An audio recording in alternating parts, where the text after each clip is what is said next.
Сәлем қыздар, арнама қош келдіңіздер. Бүгін осындай бупе пай тортын дайындаймыз. Корждарды дайындау үшін бізге ұн, қамыр қопсатқыш, какао ұнтағы, шекер, 4 жұмыртқа, Қазақстан шоколады және 82% сары май қажет. Сонымен қыздар, корждарымызды дайындауға кірісеміз. Табаға 4 жұмыртқаны жарып аламыз. Жұмыртқаларымыз бөлме температурасында болу қажет.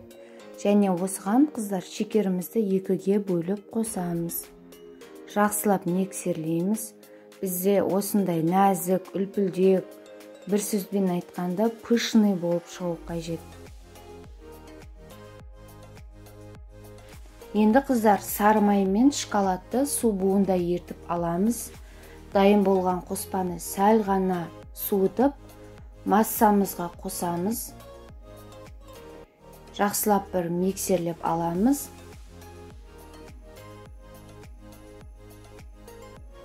Екеуін араластырғанда міне бізде осындай қоңырқай түсті масса дайын болады. Енді ұн, какао ұнтағын қамыр қопсатқышта електен өткізіп, массамызға 2-ге бөліп қосамыз. Міне бірінші жарты бөлігін қостық.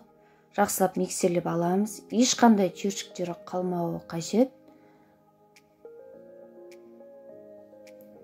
Екінші бөлігін қостық. Қалған миксерлейміз.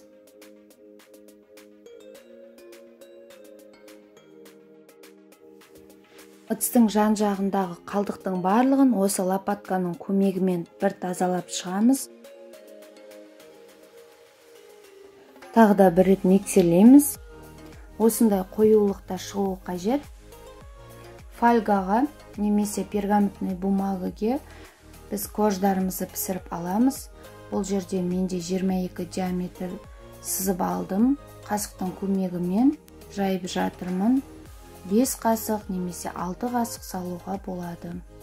Корждарымызды 170-180 градуста қызып тұрған пеште 10-15 минут пісіріп аламыз.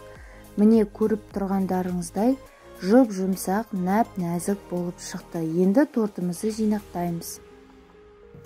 Қыздар, енді кремін дайындаймыз. Ол үшін бізге қант ұнтағы, творожный сыр және 33% сливке қажет. Кремді дайындамас алдында осы сливкені 15-20 минутқа морозильникке салып, салқындатып алған жөн. Міне бізде осындай болып шығу қажет. Сливкеміз. Осыған творожный сырымызды салып 2-ге бөліп араластырамыз. Келесі кезекте оған қант ұнтағын саламыз.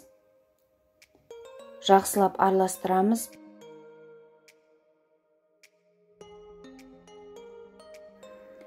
Креміміз дайын. Міне қыздар, крем өзінің қалпын ұстап тұруы қажет.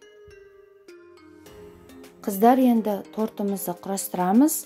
Осындай целлофан мешокқа кремді салып, шариктер жасаймыз. Хит болған бупе пай тортын осылай жинақтаймыз. Бетіне шоколадты ганаш құйып, өз қалауларыңыз бойынша әсемдеуге болады. Міне қыздар, менің тортым дайын болды. Пікір қалдырып, ұнаса лүпіл басып, каналға тіркеліңіздер.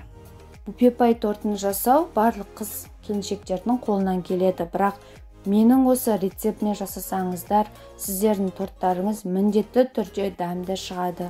Видеоны соңына дейін қарағандарыңызға рахмет.